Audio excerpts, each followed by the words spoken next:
اس آیت میں بتایا گیا کہ اہل ایمان کو ستانا، اہل ایمان کو کسی بھی طرح کی تکلیف دینا اللہ تبارک و تعالیٰ کے نزدیک بہت بڑا گناہ ہے، کبیرہ گناہ ہے، چاہے وہ کسی مسلمان مرد کا معاملہ ہو، چاہے وہ کسی مسلمان عورت کا معاملہ ہو۔ تو اس آیت میں یہ تعلیم دی جا رہی ہے کہ ہم میں سے ہر شخص کو یہ جائزہ لینا چاہیے کہ زندگی میں میری ذات سے کسی دوسرے کو تکلیف نہ پہنچ جائے، میری زبان سے، میرے سلوک سے، میرے رویے سے، میرے معاملات سے، میرے لین دین سے، میری ذات سے زندگی میں کبھی کسی دوسرے کو تکلیف نہ پہنچے۔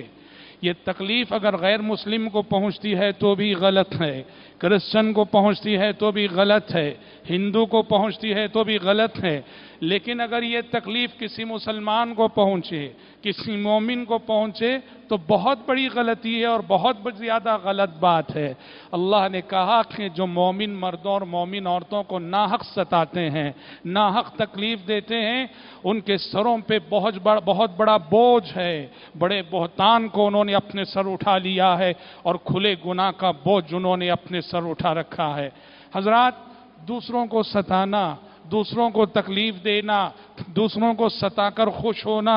دوسروں کو دکھ دے کر خوش ہونا، دوسروں کو رنج دے کر خوش ہونا، دوسروں کو ستا کر فخر کرنا، یہ علامت النفاق ہے۔ منافق ہے وہ شخص، منافقانہ صفات کا حامل ہے وہ شخص جو دوسروں کو تکلیف دیتا ہے اور دوسروں کو ستاتا ہے اور ایسے کردار پہ اسے فخر بھی ہوتا ہے۔ پیارے نبی صلی اللہ علیہ وسلم ایک مرتبہ مسجد نبوی کے ممبر پہ کھڑے ہو گئے،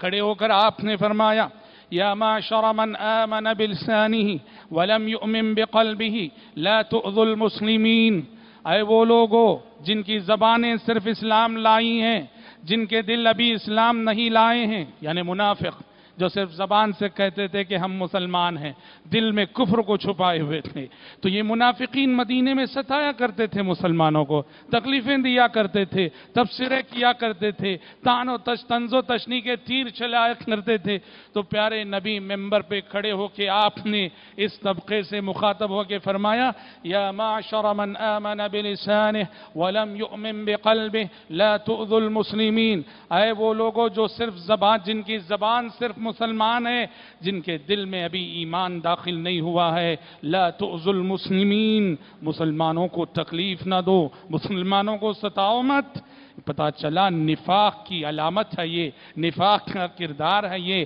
اسی لیے ایک مسلمان کی پہچان ہی یہی بتائی ہے۔ اچھا مسلمان، سچا مسلمان کون ہے؟ اگر حدیث رسول سے آپ پوچھتے ہیں ایک اچھے مسلمان کا انٹروڈکشن ہمیں دیجئے، اچھے مسلمان کا تعارف ہم سے کروائیے، تو حدیث رسول آپ کو یہ جواب دیتی ہے: المسلم من سلم المسلمون من لسانہ ویدہ، اچھا مسلمان، سچا مسلمان، آئیڈیل مسلم، مثالی مسلمان، جسے مسلمان کہا جا سکے اور جس کی طرف مسلمان کہہ کر اشارہ کیا جا سکے، اس کی پہلی پہچان یہ ہے کہ اس کی زبان سے بھی اور اس کے ہاتھ سے بھی کبھی دوسروں کو تکلیف نہیں پہنچتی۔ وہ نہ اپنی زبان سے کسی کو تکلیف دیتا ہے، نہ وہ اپنے ہاتھ سے کسی کو تکلیف دیتا ہے۔ یہ مسلمان کی بنیادی پہچان ہے۔ المسلم من سلم المسلمون من لسانہ ویدہ۔ حضرات، تکلیف کیسے پہنچتی ہے؟ تکلیف کیسے ہم دیتے ہیں دوسروں کو؟ جان ہے، مال ہے، عزت و آبرو ہے۔ کسی کی جان پہ ناحق حملہ کرنا،